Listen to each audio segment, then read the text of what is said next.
Thank you. And it's really great to be here. I've never been here before in this facility, so it's really great to see it, and I'm super glad that Worthington has this for all of you and for everybody else. I'm Bill Faust, and what I'm going to talk about today is a thing I've been doing for about 30 years, collecting antique cornets, which is a pretty esoteric little hobby. Although I have met people like me, like-minded people across the country, some fascinating people doing this, and there's more of us than you might think, but still, it's not like, you know, collecting baseball cards or something like that. And just a couple things I want to point out about me. I am not a professional musician, so if you came to hear a concert today, sorry. I will demonstrate how some of these sound, but I'm not gonna do a whole lot of playing, and I'll make sure that I'm sort of far enough away from you that you know we're not being too loud in the afternoon. And I am also not a music educator. I don't have any formal music training. Everything I've learned that I'm going to share with you today, I pretty much learned from colleagues, friends, reading, talking to experts, and so it's you know, just knowledge picked up through the passion of these instruments and the place they have in history. I think that's, to me, the most fascinating thing, is that the reason I called it the electric guitar of the Victorian age is because it was the lead instrument in the most popular music for about 50 years. And it's all been forgotten by most people. But that's true of a lot of history. So I'm going to try to bring some of that back today. And I'm also not a historian or a history major, so I'm gonna talk from a collector's perspective, and sort of tell you the journey and how I got here. And one of the questions people ask me all the time is how you get started. So I'll talk a little bit about that and how many instruments you have and all those kind of things. And if there are any experts here in music, musicology, feel free to correct me. Just be nice. And you know, we can all get along. So how did I get started? That's me on the right. I was a lot cuter at one point. And when I decided to, as I'm sure a lot of you did, you know, pursue band in, I don't know, 5th or 6th grade, whatever it was, I had to choose an instrument, and I chose the trumpet. Well, on the left is my brother, who's no longer with us, but he's 17 years my senior. So when I was just a little kid, he was a band director in the Washington, D.C. school district. And so, of course, he said, I'll set you up. And so the first thing we did was he handed me one of these, right? Now, that's a trumpet. It's actually two trumpets, a B-flat trumpet on the upper side and a C trumpet on the lower side. Just a little bit different length of tubing changes the key, right? So that's what they gave me, and I was kind of small for a kid, and I just about fell over holding this trumpet, and I just said, I can't, you know, it's way out here, and I can't adjust to it. So he said, okay, I have an idea. And so this is the when is this? This is the 60s, 70s, I can't even remember. And so he said, let's get you a cornet. And he got me a cornet. And that cornet fit me like a glove. And I played it up until everybody shamed me into playing a trumpet because they were the popular instrument. They were the marching band instrument. They were the instrument that everybody understood, and everybody always made fun of me for my little funny trumpet. And they didn't understand the history. As at that time, neither did I. I just knew that it was different and that it worked for me and that it sounded good enough. So, you know, but it was kind of my friend from a very early time. So fast forward many years later, I visit my brother again at his house in Virginia, and he takes me in the basement, and he had the collector bug like I did. He collected trains, he collected all kinds of things, but he has all these woodwind instruments, and you saw him there with a saxophone. He was a woodwind player. He has all these really old boxwood clarinets and things from the 1800s, and I'm like, hey, where'd you get those? And he's like, well, I just flea markets and antique stores, and I was like, huh. And so, you know, months later, I wander into an antique store, or I wander into a pawn shop, and I'm looking, and finally I see something. I'm like, that looks really old. And so then that's how it began. So the cornet fit me for a couple of reasons. One, I do think it was easier to play as a younger student. And I'm not sure if that's scientifically provable, but it was for me. If nothing else, it was easier to hold. And you can see the biggest visible difference is that it's shorter, right? But there's a reason it's shorter. And by the way, both of these, if I go back, I'm probably gonna do this a lot today. If I go back and focus on the one up in the left-hand corner, because it's a B-flat trumpet, this is a B-flat cornet, they have the same length of tubing, 4.5 feet, roughly, give or take, right? But you'll notice, if you go back to the trumpet, you have the long lead pipe where the mouthpiece would be in it, the windway or the air flows forward, 190-degree turn down, 190-degree turn back, and right into the third piston, right? Whereas the cornet takes a little bit more of a circuitous route to get that smaller footprint, right? And so it's got 190-degree turn, a second, a third, a fourth, a fifth, and a sixth. And there are arguments all the time about whether that makes it harder to play, easier to play, better sound, worse sound. Again, there's a lot of science behind this, I'm sure, but I think I've just decided that playing a cornet to me is actually easier, even though it has more bends or a tighter wrap is what some people describe it. I've also labeled a couple of things here because today I'm going to refer to different parts of the instrument, and I think these are the main parts I'm going to refer to. So, I'm doing this as a collector, so I'm not going to get into a lot of music theory or those kind of things, but it is kind of important to know how a trumpet works or how a cornet works. And essentially you have the three piston valves, and each of those valves has a slide. I didn't mark the second slide because I just couldn't do it graphically, but it's the little short one in the middle. And essentially every time you push down a piston, it detours the air into that slide, gives it a longer way to go. And so the various combinations of pushing down those pistons in the middle and detouring that air and giving it a longer path or a shorter path is what gets you the different notes on a scale, both whole notes and chromatic notes and all those, or whole steps and chromatic steps and all those kind of things. And so that's how it works. But this is a modern cornet, right? So this is what we see roughly today. This wasn't always the case. This had to be figured out and invented. So a lot of what I'm going to do today is take you back to where all that started and all the wild things that brass makers did to figure this stuff out, because it really was wild. So another question I get asked is, how is the sound different from a cornet to a trumpet? And I would say today it's generally not very different, because most cornets are made in very similar styles, materials to a trumpet, and most modern players, and I'm not talking about all professionals, but play with the same kind of mouthpiece from a trumpet to a cornet, and that wasn't always true. We're gonna get into that just a little bit. But when I say how's it different, I'm talking about the Victorian cornet. How was the Victorian cornet different, say, than a trumpet that came in the 1930s? Had a darker sound, kind of warmer, right?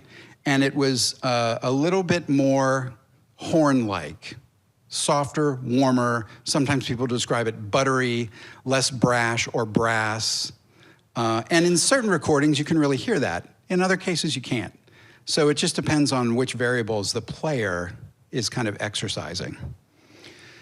So what causes that, right? Well, there's kind of three things that are generally agreed upon as to why the cornet's sound is a little different. Is this darker, warmer sort of sound, more sometimes described as kind of lyrical. One is what's called a conical bore. Bore is the dimension inside of a tube, right? These things are made up of tubing. So I'm gonna show you in another slide here in a minute. We'll get into each one of these. I'm not gonna explain them now because I have pictures that'll help us do that. The second is this idea that it's more compact, that it's got these tighter wraps. That's debated a lot, whether that affects the sound a lot or not. And the third one, which I actually think is more important, is that cornet players of the Victorian era used vastly different mouthpieces than modern players do today. And I'll show you some of them. I've got some of them here. So if we start with the idea of bore or conical bore, right? There's two kinds of bore designs. The trumpet is considered a cylindrical bore, meaning the inside tubing from the beginning where the mouthpiece goes in until it starts to come out into the flare of the bell is relatively the same. Relatively, not exactly. With the cornet, it gets more gradually tapered over time. So if you look at the far left, where the mouthpiece goes in, look at the tubing just beyond it, the thickness. Then look at how thick that tubing is when it enters that third piston. It's a little bigger, right? And then look at how big it is when it exits the first piston, a little bigger. And when it goes around what they call the shepherd's crook, a little bigger. And so that's the conical bore. That means it's more cone-shaped over time than the trumpet, which is more or less cone-shaped over time. So that's a big reason why the cornet sounds a little bit warmer. So that's reason number one. Reason number two is the shape of the mouthpiece, especially the inside. The cornet of the 1850 to 1900 that we're going to talk mostly about today, those players used really deep V-shaped cup mouthpieces, more like a French horn mouthpiece. That was standard for the cornet, and that was also what affected that darker, warmer, richer sound, whereas most trumpet players, and especially like what they call lead trumpet players who play in a big band, and the Maynard Fergusons of the world, they want the shallowest mouthpiece possible so they can get up there in the high atmosphere, the higher register. Cornet players didn't care as much about register. They cared more about technical skills, how fast they could play, how fast they could tongue, how much of a virtuoso they were, and also how lyrical they could be with their playing. So it was just a whole different kind of point of view. So I've got here, I'm gonna run around a little bit today, so, pardon me. So this is a good example, if you can see that, of a probably about 1875 typical cornet mouthpiece, right? French. We'll talk a lot about the French today. And this is a modern cornet mouthpiece. Now this actually has a pretty deep cup, but you can see there's a lot more mass on it. It's a lot thicker, and the cup's nowhere near as deep and funnel shaped as the older ones. So that makes a big difference in the sound. I left my clicker over here. So now we're going to go back in time. So that was the basics, right? That was kind of freshman year, just to get some of the basics so we're all on the same page. Now we're going to go back in time and talk about how this all happened up till modern times. And it won't take that long. And I'm going to focus mostly on this Victorian era, 1850 to 1900, called that because it coincided with Queen Victoria's reign, which I think was 1830-something to 1901, and that was kind of the period when the cornet sort of came of age, its heyday, as people call it. We're also going to talk, though, first about how it got there, and then last, how sadly it's become sort of forgotten, or at least a lot less impactful and smaller than it used to be. So in this first phase, if you will, from about 1820 to 1850, which I'm calling emergence, because the cornet wasn't invented one day. No one walked into a shop, played with metal for 6 hours and said, hey, I've got this thing. It sort of emerged over time, almost like evolution of animals or plant life, because one maker would do something, another maker would copy it but improve it, another maker would copy it and improve it again. And so over time, you just had this constant evolution of getting where musicians and the musicians community, if you will, of composers and everybody else sort of wanted to go. So we're gonna talk about those bullet points, but I'm gonna go through them one at a time. And what we're basically gonna talk about here is kind of like what led up to the basic cornet design. So we start with a bugle. Everybody know what a bugle is, right? Everybody's heard a bugle. Scouts, military. Notice what the bugle doesn't have. Valves, right? So the bugle is limited in terms of the number of notes it can play. And I'm gonna actually demonstrate something here. Give me a second.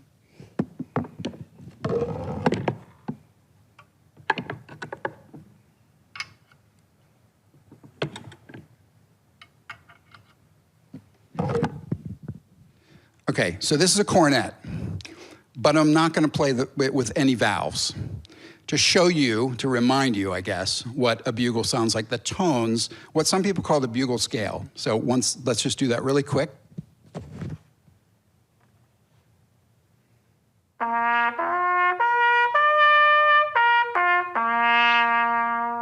Okay, and there's a reason why bugle calls all kind of sound like they come from that same canon, if you will.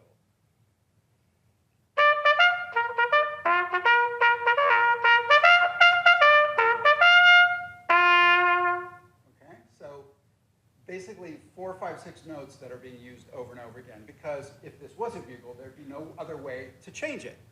So that bugle was probably dated, I don't know, 1820s, 30s, and there were other instruments like this. I keep forgetting the mic. There was something called a natural trumpet, which was similar. It was a long bugle-like instrument that was used more in classical music, or a herald trumpet, if you've watched anything with any kind of, bringing in the Romans or whoever, the herald trumpets would herald them in. None of them had valves. So eventually, though, composers and others wanted to have more of a chromatic ability with brass instruments, with trumpets. And so they said, how do we get there, right? So one of the first things that people tried were keys. This is called a keyed bugle. These sort of flourished around 1830 to 1845, 50 maybe. And it was basically taking saxophone-like keys and applying them to a bugle. It worked, but really hard to play. Not the best sound quality, a lot of leakage.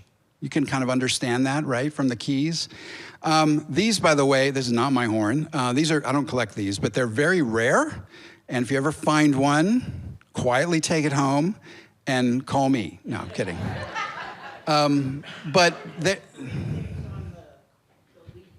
We're going to get to that. Those are called crooks. We're going to talk about crooks and shanks. Those basically allowed you to change key by lengthening the tubing. I'll skip ahead. You have to remember that before the 1930s, there were no pitch standards. So you had one band could be playing A equals 440 hertz, another band could be A equals 442.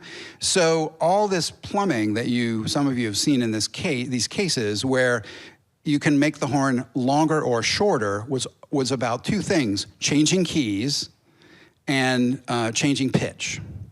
So these were kind of like one-size-fits-all designs, because if you showed up at a gig at a gazebo in the town square and everybody else was in a different key or in a different pitch, you had to adjust to that. So you're gonna see those. That's called a pigtail crook, for obvious reasons. You're gonna see crooks and shanks throughout these photographs. The keyed bugle has a great place in history. There's some experts out there that have written books about it. There's some very famous literature written for it, but it died. It was not one of the designs that moved forward. So a competing idea was you had the bugle, but you also had these things called post horns, hunting horns. And they were bugle-like, but more conical. You can see in this one in particular. This is German, and it's probably 1840 maybe. And again, not mine. But you can kind of see the true conical shape here. And so the thought was, gosh, if we could just add something to that, keys or valves or something, to start to get the chromatic nature of it. And so step one was what I just described. Let's add some valves to it. In this case, piston valves. And there's 2 of them, not 3 like you normally see. So again, this was an early attempt to get at more notes on the scale, not the bugle scale. So 2 piston valves, and you'll notice another strange kind of thing is that air comes up in the bottom of the valve, not just into the sides. So the valve was hollow, and air would come up through the middle of it, and if there was a hole that was open because it was depressed, it would exit, take the longer path, and change the pitch. Those were called, I'm gonna get really esoteric here, but they were called Stossel valves, invented by a German named Stossel. So those were the first piston valves to be tried. And this horn, you could call it a post horn with valves, but it actually has a name. It's called a cornopian. So a cornopian was kind of like step one. And you can see in a couple of slides here how the cornopian has evolved. So now we have 3 pistons, right? So this is that one I just showed you, which actually is here. I can hold it up in a second. Is about 1845, and this is probably about 1850. But you notice now the 3 pistons, still the Stossel ones that come up through the bottom, and lots of crooks and shanks, right? Because now it's like, I gotta be ready to play in any key, in any pitch. So I've got my case full of hardware, so I'm able to do that. Beautiful horn, by the way. This is a restored horn that is just gorgeous. No, that's a great point. No, spit valves, that's what I like to call them. Yeah, some people call them water keys, like politically correct, I guess. They came later. I think, the technology was there. I just don't think it was, I think you're right. I think they were sort of emptied like a French horn. Because remember, a lot of this playing happened outside, right? In terms of Civil War bands and town bands and company bands. And so it was nothing to sort of, dump your saliva out and then keep going. So here what you see is, again, kind of similar to the last one, except just a different wrap with the tubing. And again, so now these makers are experimenting. And most of the cornopians were either French, some English, a few American, but it was mostly the French and the English who were really like figuring this out. And then what you see here is one of the early emergences, I don't think that's right, of a true cornet, where, and the biggest difference you see here is a moving away of the Stossel valves that come up through the bottom to true, what are called Perronet valves. So Stossel was German, Perronet's French. Perronet perfected the valve where they're solid cylinders and the air comes in from the side and exit through the side. And there's a lot of debate as to why that was better. They did function better, they performed better mechanically, but also they eliminated right angles, which a lot of people said the more right, some right angles is okay, but the more right angles we have, this horn's just gonna be harder to play because the air has to sort of fight that the whole way. This is that same horn from the other side. So now you can see the bottom of the valve with a cap that if you screwed it off, again, some saliva would come out. Sometimes it's the way people oil valves. And then the little screws halfway up are kind of guide screws that sort of, determine where the valve, the piston stops. So the piston valve was probably the biggest thing that defined a cornet, allowing it to move from sort of the post-horn idea that was like a bugle to a full chromatic, full scale range. And I'm gonna stop and I'm gonna try to keep the mic. I wanna grab a few things to show you. This is a cornopian from England. And by the way, when we're done, and we're gonna be done early, you can come up and check some of this stuff out. This cornopian's made by a maker called Charles Pace, and it's been fully restored. And you can see it is Stossel valve oriented. And then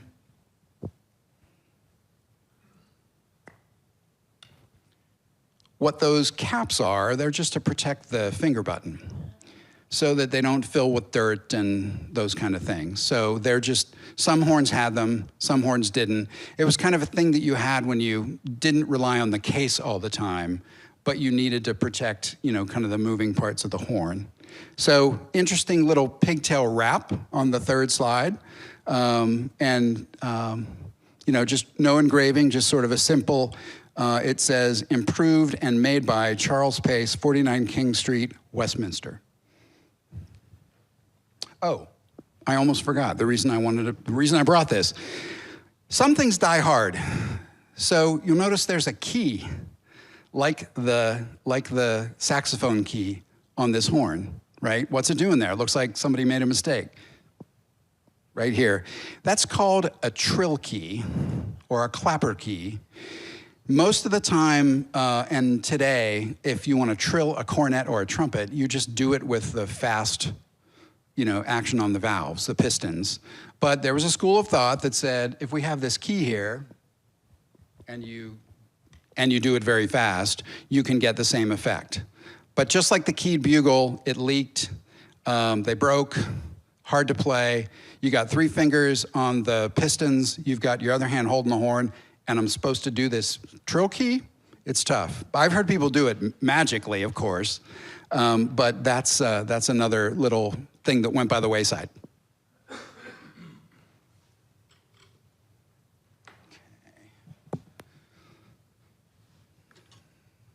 This is the actual 2-valve that you saw in the photograph. It's made by Charles Kretzmann, and he was a German, but his studio was in Strasbourg, which is one of those border towns with France and Germany that, depending on which war was over and who won, would be in Germany or France. So you can say this is German or it's French, but I think it's French. Notice also the ivory finger buttons, which were beautiful in their original, manifestation. What I learned is when I bought this horn, I almost couldn't ship it here because of ivory import restrictions. So someone wrote on the thing, ivory buttons, and I'm like, don't do that. So, and I think we have one more from this era. So this isn't the exact horn that's up there, but it's very close. It's really the same style. So it's the cornet, cornopian, kind of transition horn. So there you can see those Perrine pistons on the bottom. And it's interesting, they went out of their way to keep the overall, kind of circular, oval type shape, not because they needed to, but because it's what musicians were used to. So while they wanted technology change, they wanted it to kind of look the same, feel the same weight. And there's one, let me see if I brought it. I did bring it. Sometimes I surprise myself. So I got it, hold on.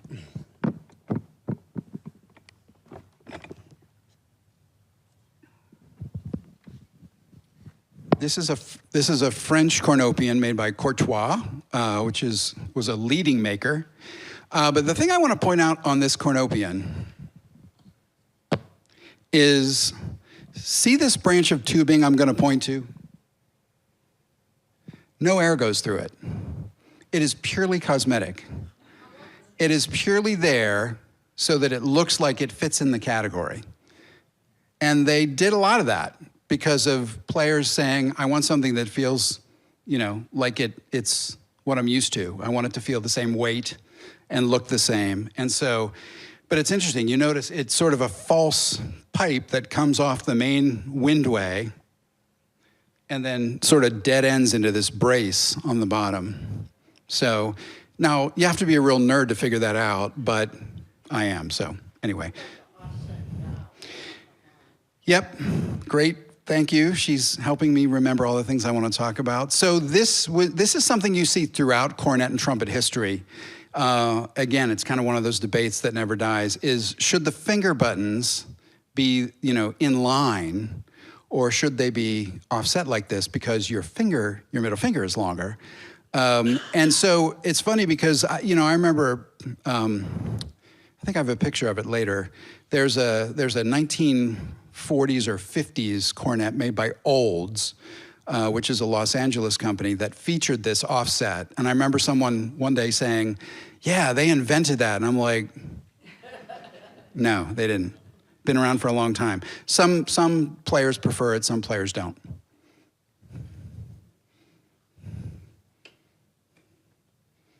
Okay, we're gonna keep our little time machine moving. Well, I'll toot the cornopian for a minute to give you a sense of what it sounds like.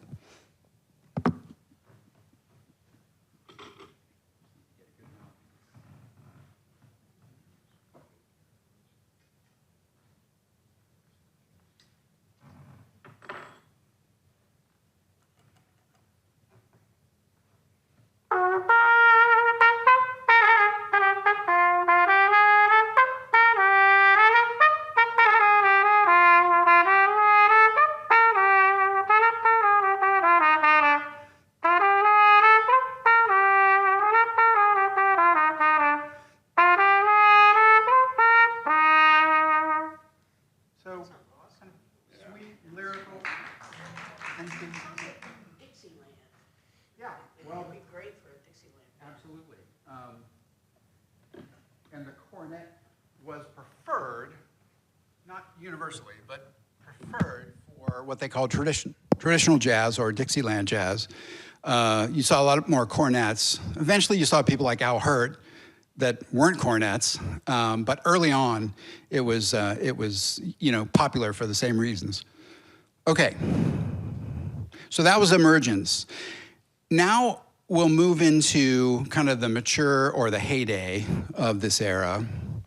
And we're going to start with, I was thinking about this the other day because I was just been reading a bunch of stuff about historical aircraft, which I don't collect, thankfully, and how, aircraft evolved fastest when there was a war, right? So you had the Wright brothers, and there was some evolution, but World War I really evolved things. And then again, some evolution. World War II really evolved things. And I thought about it, they're kind of similar here to some extent with cornet. And we're gonna get into that in a minute. But these are, we're not gonna, there's no test, by the way, and you're not gonna be expected to know this, but this was kind of the era of let's experiment, right? Let's improve, let's change, let's shift. Let's see what works better than the last thing. A lot of competition. It was a very competitive business. People sued each other over patents. You'll see on horns patents stamped. On the French horns, the word brevet, B-R-E-V-E-T, means patent, means the design of, and it's a very common word on a lot of French horns, French cornets. Because manufacturers were looking at all kinds of valve designs and valve configurations, all kinds of bell designs, and then other stuff. Like we talked about the pitch standard, right? High, low pitch. High was 454 hertz, low was anywhere between 435 and 440. Playing in multiple keys, usually for a cornet, B flat was kind of, most common, but you would often pitch it to A. And then there's something called an E-flat cornet, which is its whole other animal that we're going to talk about a little bit. And then we talked about crooks, shanks, and slides, which sounds like a law firm, but it's actually not. Materials and finishes, and then decorative engraving and things related to that. So as I said, war can have a big impact on a lot of stuff. And it had a big impact on the cornet in the United States. Not so much in Europe, but the Civil War happened at a time when the cornet was just emerging, right? It emerged into the 1850s, the Civil War in the 1860s, and almost every regiment, I'm not an expert on Civil War bands and Civil War history, but lots of regiments had regiment bands. And regiment bands would, literally march the regiments and the soldiers into battle and entertain them. And, this is kind of a classic shot of a Civil War era band. And one thing you'll notice, and don't ask me how the string bass fits into that. I don't know, but I love this photograph because our guy in the middle, standing in the back in the middle next to the bass, is the only one playing. How's that? But mostly what I want to point out, because we're going to get into it a little bit, is he's holding the horn sideways. And there, that was one of these design things that American manufacturers were exploring.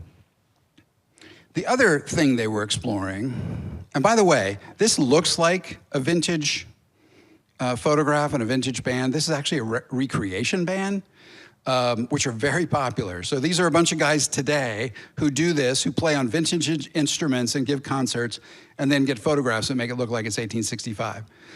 But what do you notice? Upright, yeah. The bells are either upright, pointed up, all of them, and then something called over the shoulder.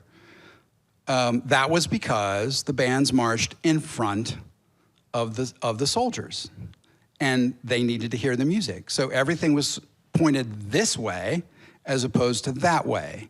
And so that influenced the design of all of these instruments. A lot of times you'll hear these called sax horns is a name that gets used because Adolph Sax, who invented the saxophone, was also a prolific maker of instruments, and that term got kind of misappropriated to lots of brass instruments, but a lot of times if you're on eBay and you see something like this, it might say, 1860 sax horn.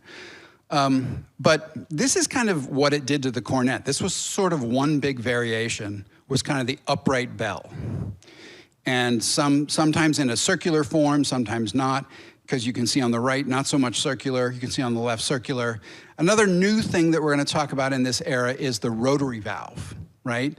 So some things that were done in Europe, like those piston valves that I just showed you, really caught on here right away in the States. Other things, not so much. US manufacturers were, at this time, very focused on the piston valve, or on the rotary valve, string rotaries. I'm not sure why, but they're the kind of valves that are on a French horn today, more or less. Now, there were exceptions, right? So here's an upright bell with piston valves. But these weren't very common. It was more, if it was upright, it typically had rotary valves. And then eventually, as the war ended, as these bands became more about performing for towns and villages and being company bands and railroad bands, the upright sort of faded away. So it was a pretty short period, like the late 1850s into mid 1860s, and then kind of went back to the bell forward approach, but you'll notice still a rotary valve. So again, some things changed, some things didn't. So this is literally called a B-flat cornet top action rotary valve, right? Because the thing you press down is on the top. So this one, we have one of these here. I have to walk somewhere. You can see on the top those, I guess levers, I'm not sure. I just finger buttons, they're not really buttons. But the way it works is it is depressed and it rotates there's a cylinder, a rotor inside that round part, and then that opens and closes the windway into the first, second, third valve, and again, makes the cornet longer or shorter. So this is a cornet with top action rotary valves. So you would hold this with the bell facing forward and in a vertical position. The picture has got like a loop on the second key on the bottom of the, is that like tuning? Just be able to read on Yeah, the ring? Yeah, the ring was exactly that, a finger ring to pull that slide out. Because, your hands get oily, greasy, you might have gloves on, really hard to do. So yes, that's what that was for. And then on the top, that's actually the finger ring to help hold the horn steady. Now we have here, somewhere, this is what's called a side action rotary valve, okay? And I'm gonna put the mic down in a second, but you can see how if you were gonna hold this vertically, it would be really hard to play. So you're gonna hold it like that. This is actually, even though it's not very ornate, it's one of the most rare and valuable horns I own because it was made by a maker called E.G. Wright, who was sort of at the very top of high quality makers. And there just aren't many of them left. So I'll play this one for a second.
I don't think so. No. No, I really don't. And again, I'm just like, there are different written reasons why people feel like, you know, the rotary sort of fell by the wayside. I think, I mean, they are a little harder to like oil and, you know, clean the string spray. So the piston is pretty maintenance free. I mean, like a lot of things, like as things move towards mass production versus guys in shops doing this by hand, that changed it as well. So there was the aspect of consumerism. So that horn is a lot like this one, not exactly. That one in the picture, made by Boston, pretty sure it's Boston, musical instrument manufacturer. She came to Boston Musical Instrument Company, also one of the best makers. Boston was a hotbed, right? Wright was in Boston, Graves was in Boston, all these really fine musical instrument makers were in Boston. Somewhat Philadelphia as well, somewhat in New York, but Boston and New Hampshire were kind of like where the best of the best in this country were made. That's the other side of it. Oh, I keep forgetting. I know they want me to stay on mic, so we're going to do that. The little bracket toward the front is for a lyre to hold music. And so, you know, you see that on a lot of photographs. And then this is just to show you a side action, because the previous one was a top action. That's very similar to the one that I just played. But eventually, guess who won? The piston valve won. The configuration that was very similar to the last cornet I showed you in sort of phase one. And so this, you know, looks a lot like a modern cornet and kind of is where things sort of settled for the most part. With one exception, because, you know, we couldn't let the French win everything. What do you notice here? The bell is on the other side of the valves. Can you see that? And as opposed to this one, I gotta grab anyone here. So it's there are left-handed horns where everything is kind of a mirror image, but that is just called a French bell, where you have pistons, bell, lead pipe, as opposed to an English bell. So that was called bell français. This is called bell anglaise, and it's the more common one now, where you have the bell and the pistons in the middle and the lead pipe on that side. Which one did I pick up? Okay. So I have one of those here. So you can see valves, if you look at it this way, valves, bell, lead pipe for everybody. This is a Besson cornet, another very famous maker, high quality maker from Paris. This was just restored and is just a beautiful horn. About 1855.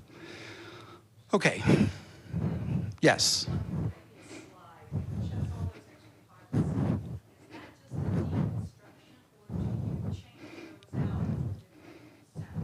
You change those out for different keys, right? So basically, that main tuning slide there that's on the horn, that is the sort of second curve, if you will, that could be pulled out for tuning, but it also could be replaced with a longer one to change from high to low pitch. The crooks and the shanks, a shank is just a straight crook. A crook is a rounded, it's the name for the rounded one. Those would actually take you into multiple keys. Now, as time went on, you know, they attempted less with a single horn. So it sort of settled out that really the only shanks you had by like 1890 were one for B flat and one for A. That was pretty much it. But these early horns, you know, again, you didn't know what you were gonna find in the gig you would show up for, so you had a lot of different additional tubing.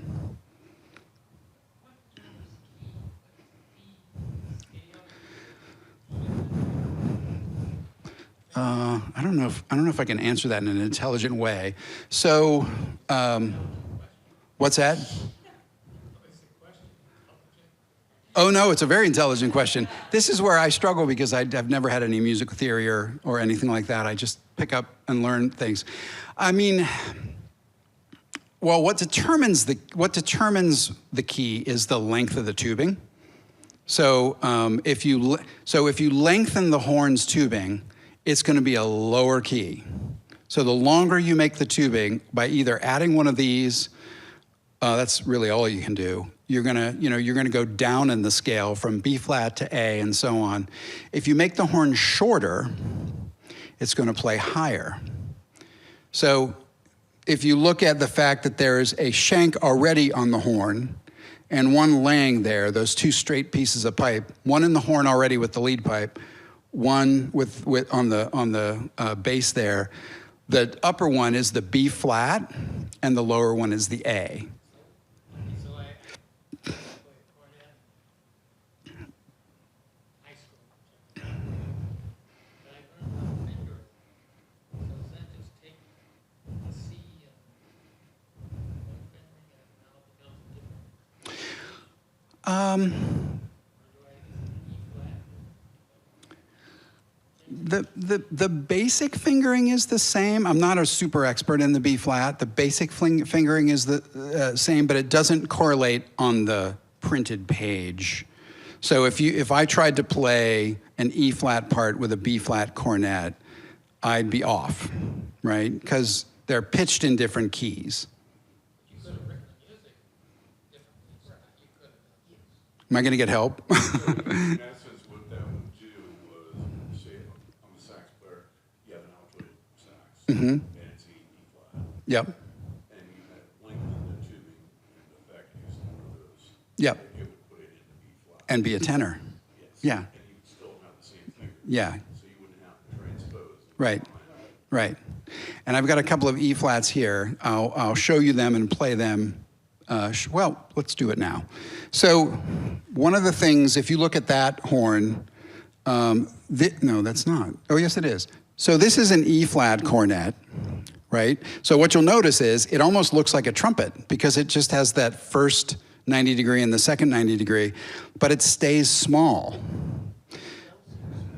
Everything's smaller, right? So the E flat cornet, if you think about it, if a B flat cornet is about 4.5 feet of tubing overall, and you want to pitch it down to A, right? From B flat to A, half a step. So you don't need to add a lot of tubing to go from B flat to A. If you want to go from B flat to E flat, that's 2.5 steps, I think.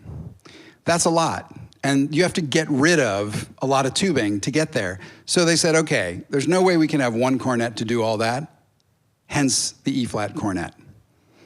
And the E flat cornet, like in the Ohio State marching band and a lot of brass bands, kind of plays the woodwind part.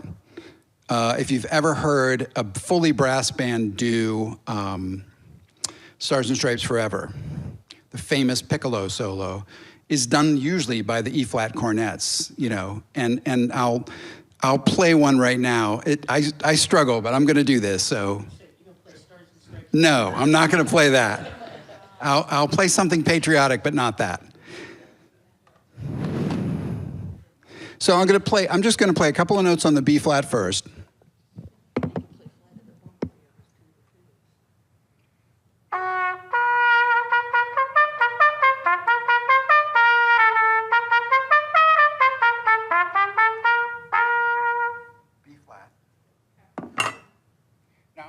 With a rotary. There's a whole lot going on in this horn. It's an E flat rotary, but it's also what's called a pocket cornet. It's made as small as possible, and we'll get into that in a minute, but I just have to make sure I hit the first note here right.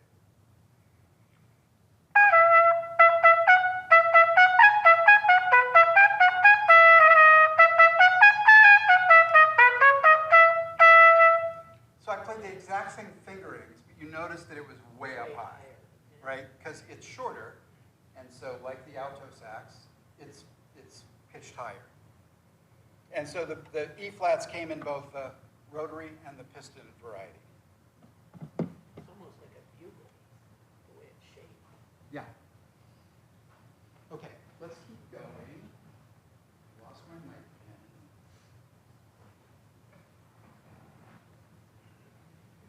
again. Okay. So French bell, English bell. So this is kind of where things landed. And this looks very much like the first couple of cornets I showed you that were modern cornets, right? And if you have any doubt, this photograph, this is a town band. And by the way, they were called cornet bands. So the reason why is that the cornet was the predominant solo instrument in the band. They weren't called drum bands. They were called cornet bands. And you know, many villages and towns had them. I know Dublin had one. I don't know if Worthington had one, but I'll bet because they were very popular. And look at the front row. Everybody's got piston valves. Everybody's got an English bell. Everybody's got a very standard configuration that looks just like that. And this photograph is about 1890. So as we start to hit the turn of the century, things are sort of landing in one place. But there's still other stuff that's interesting. For example, the people and the stars. So this is the cornet's Jimi Hendrix, right? So Jean-Baptiste Arbin, Frenchman, cornet virtuoso, and also prolific writer, and developed the method that all cornet and trumpet players still suffer by to learn this instrument back in the late 1800s. And you can see a photograph of this book on the right. This one is published 1894, but this is still the method they use today. Almost page for page, word for word. It includes all the scales and all the exercises, but it also includes a bunch of etudes and characteristic studies and things that, and even, you know, kind of theme and variation pieces, I guess I would call them, where you start out with a basic theme. Like about 20 minutes ago, I played Carnival of Venice, if anybody recognized it. That guy was one of the first people in the brass band cornet world to take Carnival of Venice, start with a theme. Variation 1 was sort of hard. Variation 2 was really hard. Variation 2, Variation 3, I mean, it's just like, it got ridiculous. But that was the virtuosity that people like this sort of brought to bear. So, you know, when the big drum or cornet solo or electric guitar solo happens at a rock concert, that was the equivalent of that. These people were as popular then because this was the popular music of the day. And that's what people forget because it's all been lost to history. So Arbin was kind of a big deal. So now I give you, let's say, Prince, Jimmy Page, and I don't know who else. I'm not good with rock guitars. But you had many of these cornet virtuosi. On the left is Matthew Arbuckle, very famous cornet player. In the middle is Patrick Gilmore, very famous cornet player and band leader. And on the right is Jules Levy, or Levy, I never really did know how to pronounce it. Also a very famous cornet virtuoso of this era, of the late 1880s, 1890s. And they were superstars.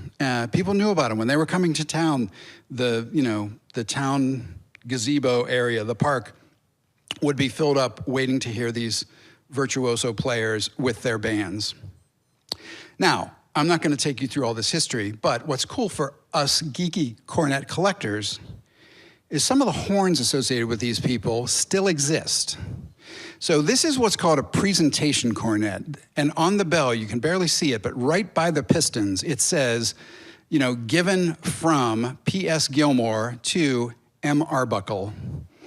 And so these still exist, some in private collections, some in museums, highly engraved, silver and gold plated. And that was a big tradition back then, was to, buy a horn for your band leader, for somebody famous. The town would give a horn as a gift and thanks and praise. A band would give that. And a lot of these horns still exist today. In fact, the E flat that I had here a minute ago,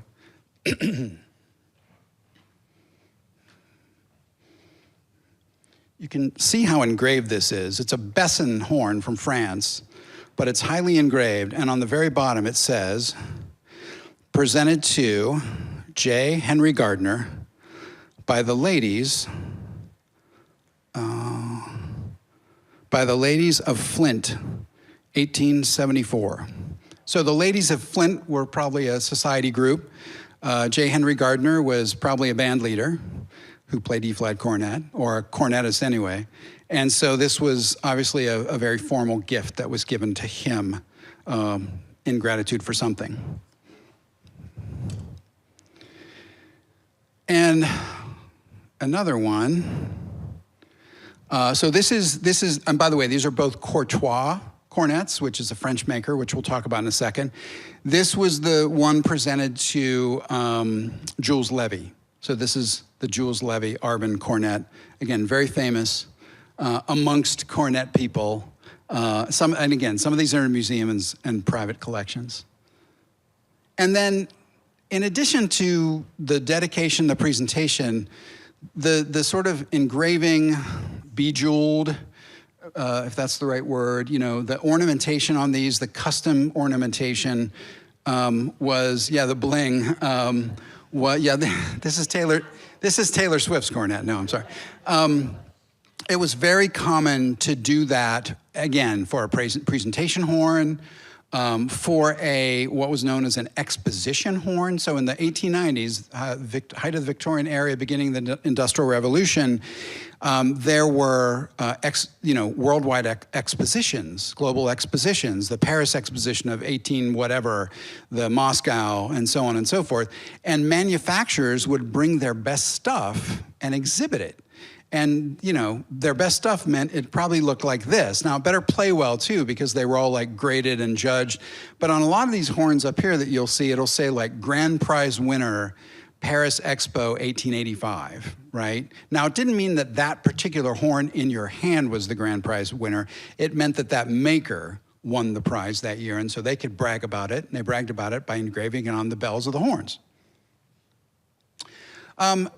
So now just a couple of, I'm going to talk for just a second about what I consider to be kind of novelty horns. And I mentioned this briefly when I played the E-flat, but another phenomenon was a pocket cornet or a parlor cornet.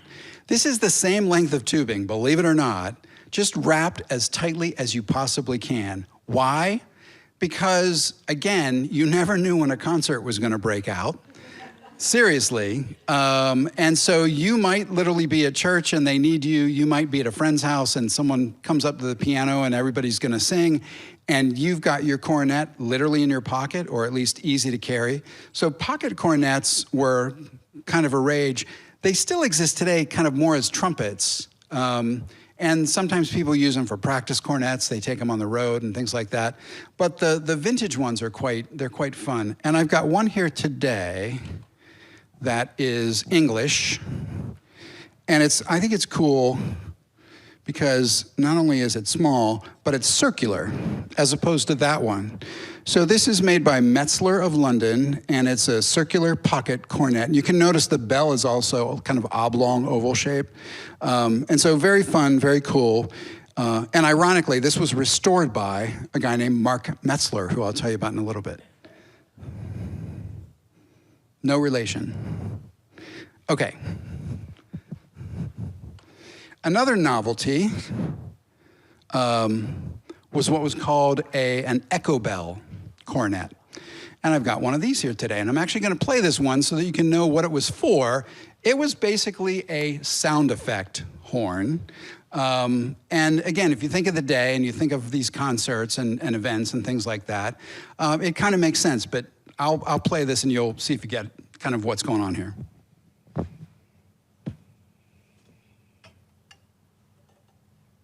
guess I need a mouthpiece.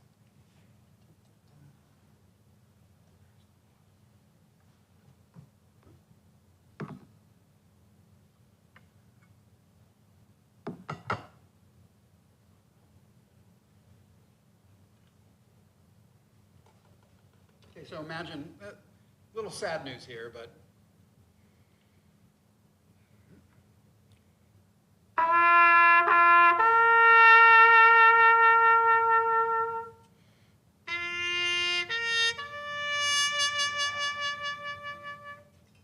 Right? So you get kind of call and response happening, and it's just because you have this additional bell that is basically a mute that you can pivot to. There's a key, there's a piston here, and it just takes you from one bell to the other. So there's all kinds of literature written for these, and shows and plays and things where the music, wanted to have some special effects. So I just wanted to point out, those are pocket cornets and echoes are kind of two of the. Exactly, yeah, but you didn't have to take it in and put it out, so I've been talking about makers, and this is, the action, if you will, was France, England, and the United States. The Germans did some things, but mostly the high-quality cornets were made by these companies, and everybody has their own favorites. I do think that in France, Courtois and Besson were the two premier brands, two premier makers. England, it's probably less clear, but certainly Henry Diston, because he sort of started in England, then moved to the United States. In America, you had sort of generations. You had the early makers like E.G. Wright, D.C. Hall, Isaac Fisk, and Graves. And then you moved into kind of the mass manufacturers like Kahn, which we'll talk about in a minute. But it was prolific, and these places employed a lot of people in this era. And they made a lot of instruments, and nobody has a count because nobody kept track of it. But so Kahn was probably the Henry Ford Motor Company of musical instruments in this country, and especially the cornet. Because again, Kahn emerged in the late 1800s, late 1880s, and the cornet was the premier instrument. And so, they sort of captured the market. And they were genius. They were just as good at marketing as they were at making instruments. I happen to actually I don't like a lot of Kahn cornets to play, but their marketing is just phenomenal. For example, so that's just an early Kahn. One of the things that they always tried to do was sort of capitalize on this, this horn has all the new bells and whistles. And so this is one of their models that could change keys without putting the crooks in and taking them out. You could just sort of adjust it. And they had another one like this called the 4-in-1. And so they all had names, and they all had this kind of planned obsolescence, like the next best thing. But their most famous one, which we actually have one here, is called the Wonder. And notice that they call it the Wonder Solo Cornet, right? So that means that it's not for the guys in the section, it's for the soloist. And, just really compact, beautiful, simple, and it was probably one of their best products. And, but then what they did is, so you had this, but then as soon as they put that out, it was always like, what's next, right? So you'd have the Wonderphone, and that was a particular model. And then you'd have the perfected Wonderphone the next year, and then you'd have the improved, perfected Wonderphone. And it just sort of went on, and you can see sometimes it was obvious what they perfected, sometimes it wasn't. So they kind of have been accused historically of kind of this idea of planned obsolescence, but I don't know, I think it was genius. The other thing and this is an actual Kahn ad, the other thing they did is they signed up all the virtuoso players, as many as they could, as they were the early Nike of the day, signing up all the pros to sort of promote and sponsor their products. So Kahn really was prolific in this late 1800s period. And then, of course, in the 1900s, just, dominated the high school band or school band, kind of market and grew that way as well. What's that? Do they get in the way? Or is it? That's a great question. I don't know. I think it was probably more like the fashion of the day, but. The best trumpet players ever. Right. Yeah, you get like this little V that comes down. Yep. So he had a mustache. Can disguise that. See, that's why I don't have a problem, because I don't play enough, so. Okay, so this is an actual photo of Kahn's trade show booth, if I can use modern terms. So this is what they would put together for an exposition, right, in Paris or London or Moscow. And they're just amazing. I mean, they were basically, you know, show places, showcases, retail stores in some ways. They wouldn't sell directly to the consumer, but they were there to kind of sell to the trade, if you will. But, you know, Kahn spared no expense of, you know, presenting itself as the sort of global brand. Okay, so that was kind of the heyday. Excuse me. How are we doing on time? Okay. So now, sadly, we're going to talk about kind of the fading away. I didn't want to use the word decline, but I couldn't think of another one, but just sort of the demise, the fading away. And you had a bunch of trends here that contributed to this phenomenon. And so we're just going to kind of, and I'm going to talk again about how it affects the design and what collectors think about that. So the first thing is to point out that beginning after the turn of the century, 1900, the village and town bands, they still existed, the cornet bands, but they started to fade, and then a lot of them morphed into company bands, right? So they got less, but the serious players are like, we don't want to give this up, we like this. Maybe no one's gonna come hear us play that much, but you know, railroad companies, and in this case, well, that is railway carriage. This is an English company band. They were very popular and in some ways still are in England, and they became very popular here in the US. So less bands, but now more affiliated with kind of companies and sort of business ventures. And this next one is kind of special to me. It's called the Hoo Hoo Band, which was a railroad band. There's actually a National Society of Hoo Hoo that still exists, which I don't quite understand. But the Hoo Hoo Band was based in Lufkin, Texas, and it was a railroad band. So what they would do, they'd be based in Lufkin, but the railway came through there, so they would jump on the railway and they'd go to Denver and they'd compete in a competition and win and bring fame and glory back to the Hoo Hoo Society and to the town. The reason that I am excited about this is because in the center, behind the drum, is a gentleman named Tom Humison, and this is his horn. And it says on it,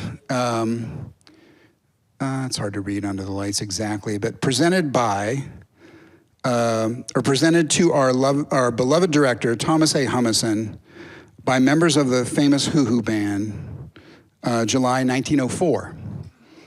And I found this in a pawn shop. And it was black, and the owners had been hanging up for a long time, and so I bought it and I cleaned it up and I was like, oh my God. And so I've actually, you know, collected a lot of information about the band and him, and I'm excited to say I'm actually getting ready to donate this to the city of Lufkin, Texas, so that they can have it. So yeah, it's kind of where it belongs, right? I didn't mention it, but it's a Besson.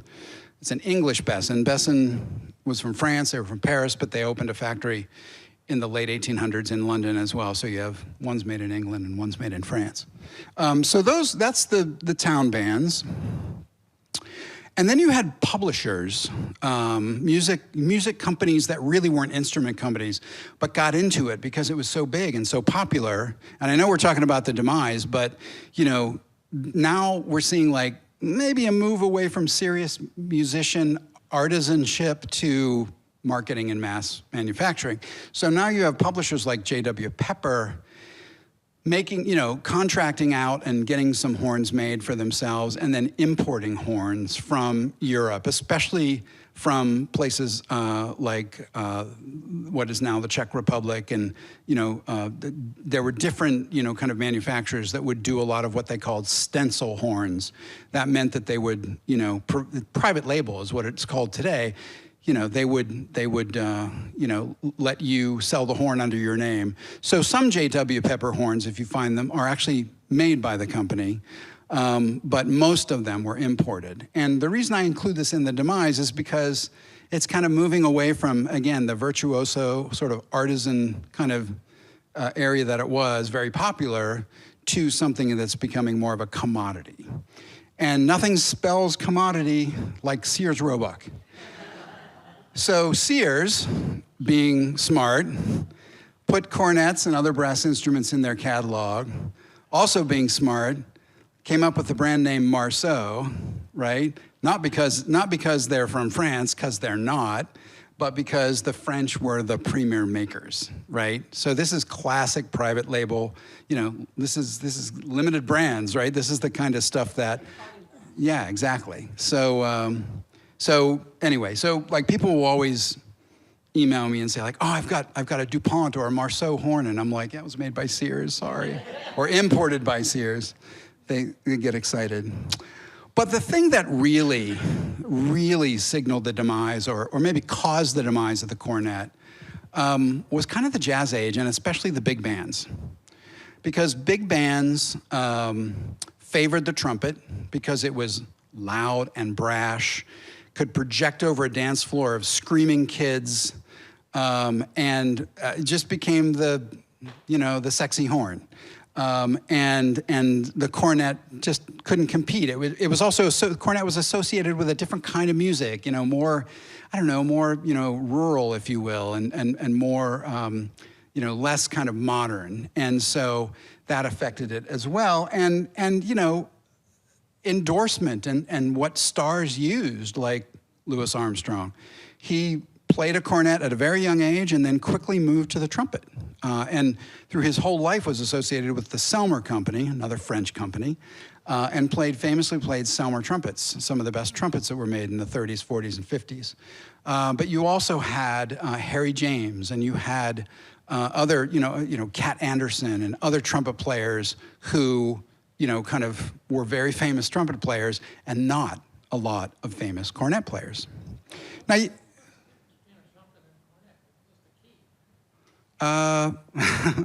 no, it's the size and the wrap. I mean, yes and no. I'd say you're absolutely right that in this era, 20s and 30s, they're becoming much more the same. Absolutely. But I'd say before that, as I tried to point out here earlier, they were a lot different. The trumpet really didn't even exist in a big way in the late 1800s. It existed, but it was used mostly for orchestral music and things like that. Yes, I would say that's true. It was louder, projected more, more, kind of brash, if you will. Is that because of the inline straight forward versus kind of? Yeah, I think so, mostly. And shallower mouthpieces.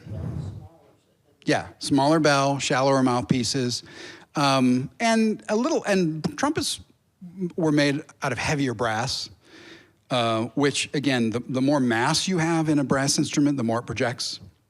The less brass, the less it projects. So you still had, through the 20s, 30s, and 40s, occasional stars, if you will, that played cornet into the, beyond the Victorian era, into the jazz age. So this is not Buddy Bolden, but it's supposed to be. It's an actor from a film that came out several years ago, produced by Wynton Marsalis, talking about Buddy Bolden's life. And so in the, I think 20s mostly, Buddy Bolden, he preceded King Oliver and some of those more famous people. He was sort of seen as the first. What I like about this picture is that most films get musical instruments wrong. Like I'll see Civil War bands with big long trumpets with piston valves, and I'm like, that they didn't pay the right people. But that is actually a Con Wonder cornet, just like this.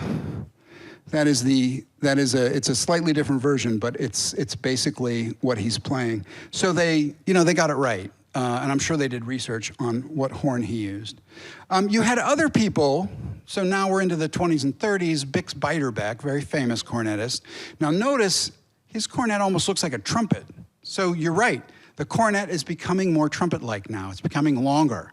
There are long model cornets that were made by companies like King, Kahn, Holton in the 1920s and 30s that didn't look anything like the plumbing on this stage, right? And then even into the 40s, 50s, this is probably from the 1950s. I love this photo because it's Dizzy Gillespie on one side and a guy named Bobby Hackett on the other. And if you know the big band music at all, and you know a song called String of Pearls by Glenn Miller, it's a very famous cornet solo in the middle of it. That is Bobby Hackett playing that solo.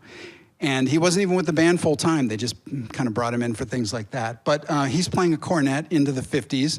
And so you had a few people like that that were, you know, kind of, I don't know, cornet devotees, but very few, right? So the cornet's now getting lost in the world of music.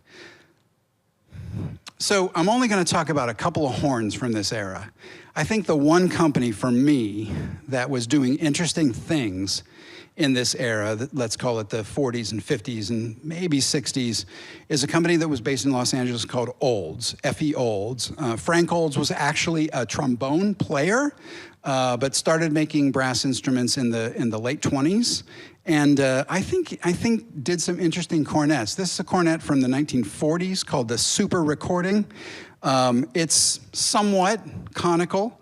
It features a modern but deep cup mouthpiece. And I've played these and they're a joy to play. They don't play like the old stuff, but you know, a little bit of a nod to the past. And then this is one of their horns from the 50s called the Olds Recording Model. Very favorite horn amongst players. And you can see some engraving on the bell and some things from the past. But mostly the 40s, 50s, 60s, and 70s were kind of, the cornet kind of disappeared, mostly. Now, back in England, the British brass band movement has never gone away. And in fact, it has matured. It's become very professional. There are competitions. There are very famous bands like Black Dyke and all these really, you know, kind of serious bands, like serious musicians playing serious music, brass and percussion mostly. And, you know, that was all happening in the, you know, 40s, 50s, 60s. And then it started to happen in this country. And one of the best brass bands in the world, the brass band of Columbus, is based here. Dublin has the Dublin Silver Band. There are British brass bands all over the country. And then you have bands like the Ohio State Marching Band, brass and percussion, which feature cornets quite a bit. So there started sort of the green shoots of a resurgence kind of coming from the brass band movement in England and the US. And then this guy, who you might recognize, Wynton Marsalis, who's mostly known for playing a trumpet. In 1987, he released an album called Carnival, Carnival of Venice. And in that album, he did it with the Eastman Wind Ensemble, is all of the famous songs that I said were so hard to play that are in that damn Arbin book sitting over there. He recorded them with the most virtuosity you've ever heard. So if you want a recording of the music from the 1800s played by somebody today, download Carnival or get it on Spotify. But it kind of also brought back this music to a wider audience than maybe there had been.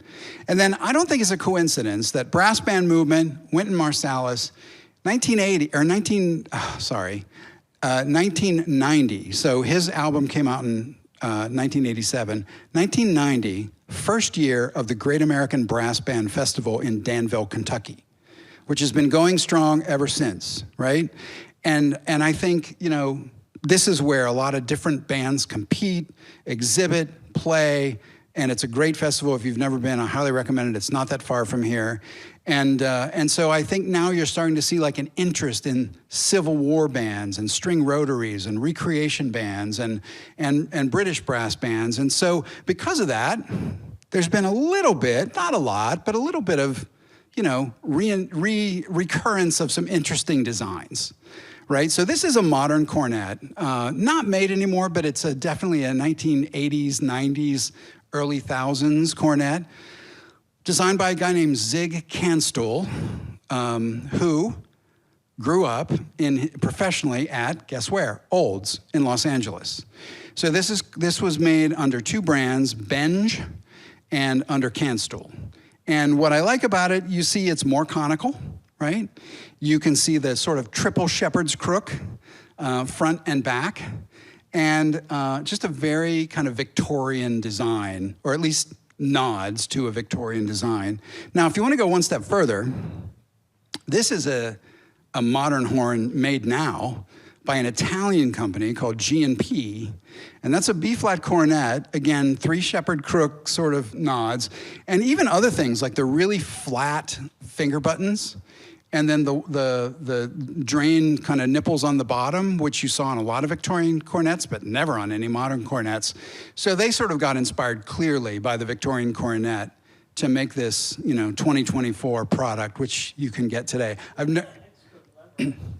Oh, those are called triggers. So those are to kind of micro-tune the first and third slide, which are notoriously, like, they replace the rings that you might have had if you played trumpet. So you squeeze them, and it kicks the slide out just a little bit, just to get it in tune. Is that a rotary valve or just part of that mechanism? It's part of the mechanism. And we're kind of coming up on the end here. And then this is called a flumpet, made by a guy named Dave Monette, who very famously makes all of Wynton Marsalis's instruments, and became kind of the rage in the trumpet world, I don't know, maybe about 2 decades ago. Very, very interesting guy, into a lot of Eastern philosophy and religion, and uses that in his design. But he designed this for a jazz trumpeter named Art Farmer, who wanted something more conical, something between a trumpet and a cornet without being quite as big as a flugelhorn. So again, you see sort of this shepherd's crook nod and kind of an elegance that is similar to some of the horns you see on stage. And then Monette's most recent horn is a cornet that he designed for Ron Miles, playing it here. Ron passed away actually maybe just a year ago. Great jazz cornet player, always played cornet. And so this is Monette's cornet, and you can see it's wild. It even has the sort of the bell wrap underneath the piston, so you can't even set it down. But talk about conical, right? It's almost like we've come home again to the post horn, right? Full circle back to the post horn, almost a circular design. So, okay.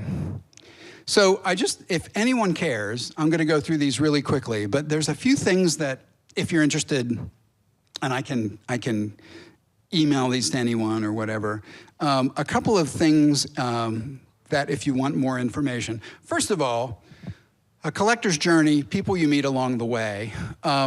This is a group that meets every year somewhere called the Cornet Conspiracy. It's us cornet collectors who get together. It's kind of a combination, history, swap meet, impromptu concert, and it includes some of the most knowledgeable people about the cornet that are alive today. And I've marked 2 of them because I've talked about them a little bit. Rob Stewart, who's in the back, is retired now, but he's one of the most prolific restoration guys in the business, was for the past 30 years, restoring old vintage horns, especially cornets. And Mark Metzler, down on the right-hand side, restored the Metzler cornet and is based in Elkhart and is still working today. Both of their websites, which I want to show you, are a treasure trove of information. This is Rob's site. If you just Google Rob Stewart Brass Instruments, it's basically a museum online. And there's just a ton of information and photographs and history. And I've learned more from Rob and Rob's site than probably anybody else. Mark's site is a little less ambitious. He's more of a repair and restoration person than a history buff, but he's got some good information and some good case studies and horns before and after restorations on his site. And then the best, people ask me, like, where's the best museum to go? Well, it depends, but the biggest collection of historic cornets and brass instruments in general is at the Shrine to Music. Well, it's not called that anymore. It's called the National Music Museum. It used to be called the Shrine to Music Museum in North Dakota, Vermillion. What's that? South Dakota, thank you.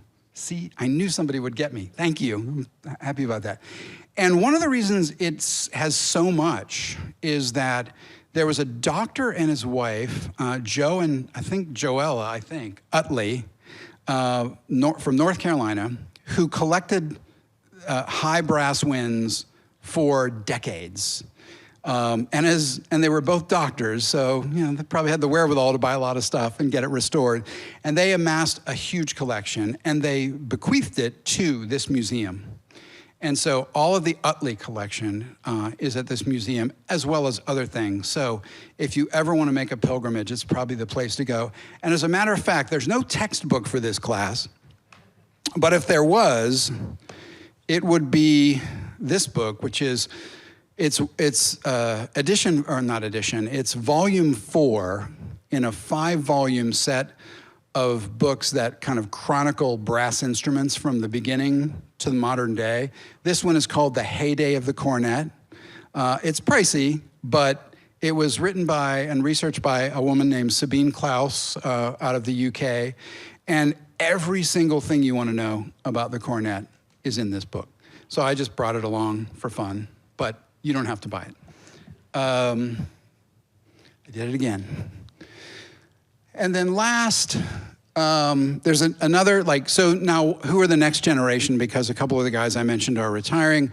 Josh Landers, based in New York, is kind of the new generation of restoration guys, and he's done some horns for me. He's done a couple of horns up here on the stage, and he's just also a wealth of knowledge. Travels to France every other year to sort of, collect information, find old horns, and those kind of things. And then I have an Instagram site, which I think was mentioned earlier. No surprise, it's called Conical Bore.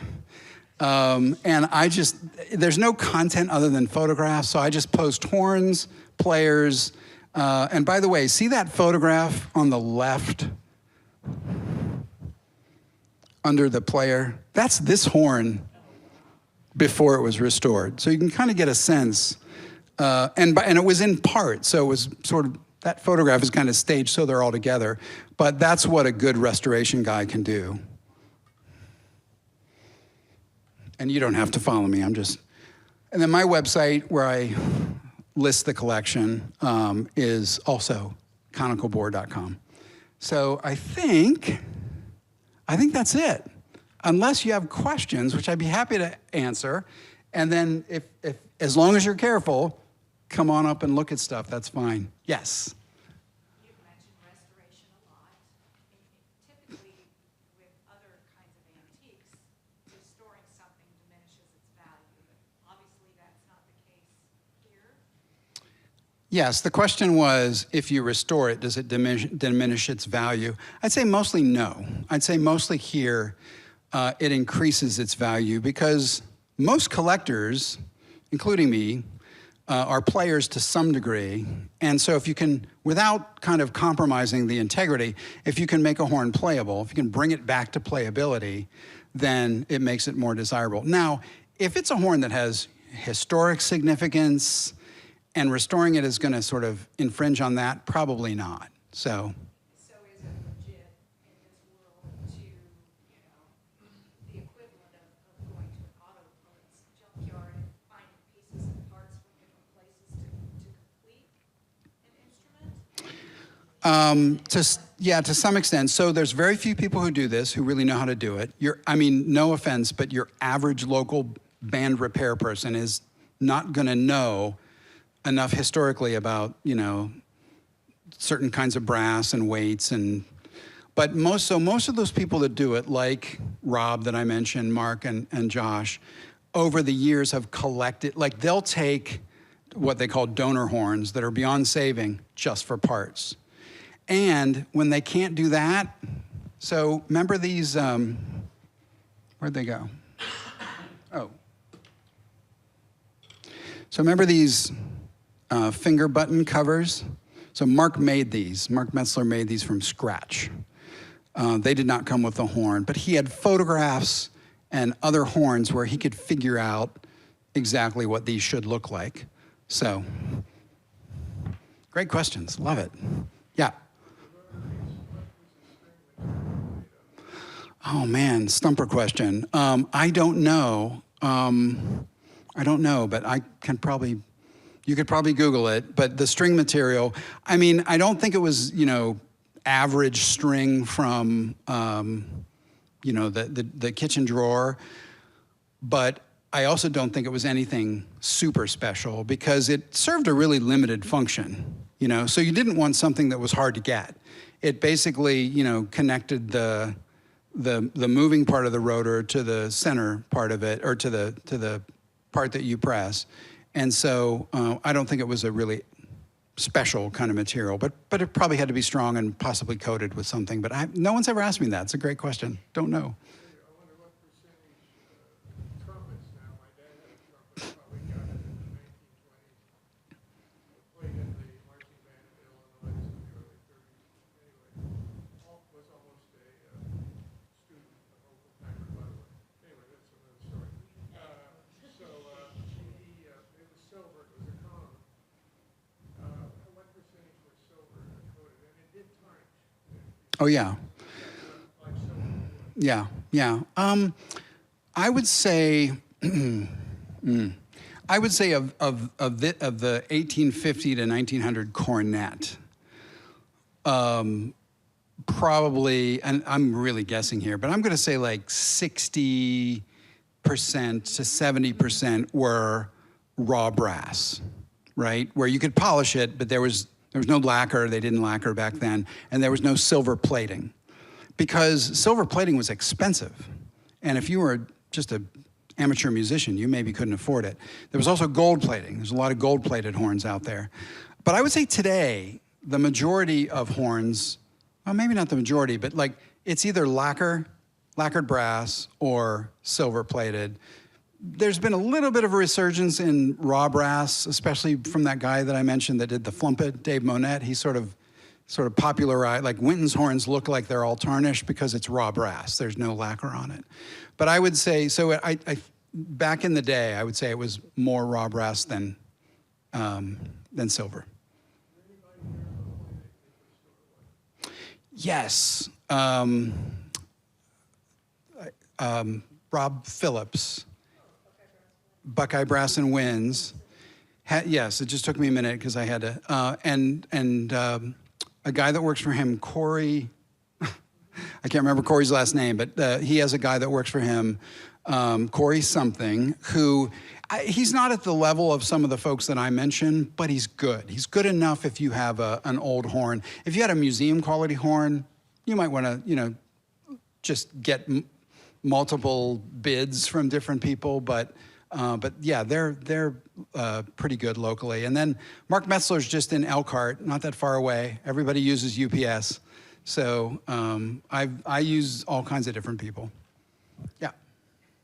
As you build your collection, are you more interested in assembling examples of cornets through the history that you talked about, or do you look for aesthetics, or? That's a great collector question. First of all, everybody's different. Like I have averaged right around 100 horns that I own over the past decade. At one point, I was up to 150, but I have friends that have 500, 600, 2,000, and that's not for me. So everybody's different. I stick within the period that we talked about today, kind of what I call the short model cornet and cornopian. And yeah, I like variety. And if you haven't noticed, we haven't talked about it a lot, but I love cases.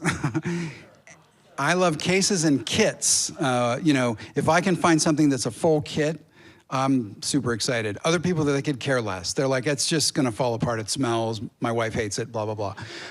But I love the case because I think they tell a story about like what that musician, and by the way, there are a couple of different kinds of cases, but sometimes if you talk to people people like me, you'll hear the term coffin case. This is a classic, they call this a coffin case. So like, or on eBay if you're looking for things. And then there's a lot of like these traveling cases, like this one's kind of like a satchel. And this one, I don't know if you can see it, but is also like, whoops, and also like a traveling case that sort of clamshells together. Everything's like nice and tidy. Yeah, it's kind of the modern, or the old version of a gig bag. So this one, this Con one that I mentioned earlier, has like a section underneath. So the horn actually sits here, but it has a section underneath with all the accessories sort of hidden. So anyway, so everybody's different though, you know? Yes? This one?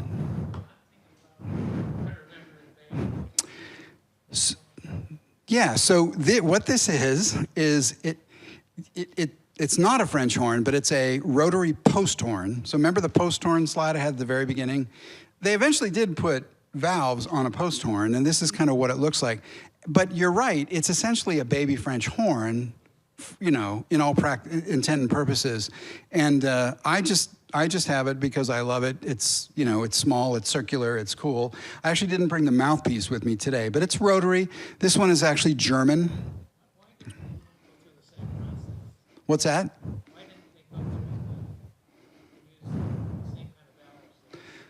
Why didn't they use the same? I think the same reason that, you know, automotive manufacturers use different things and furniture designers use different things. I just think, you know, everybody's trying to find a better way. So, well, thank you so much. I really appreciate it.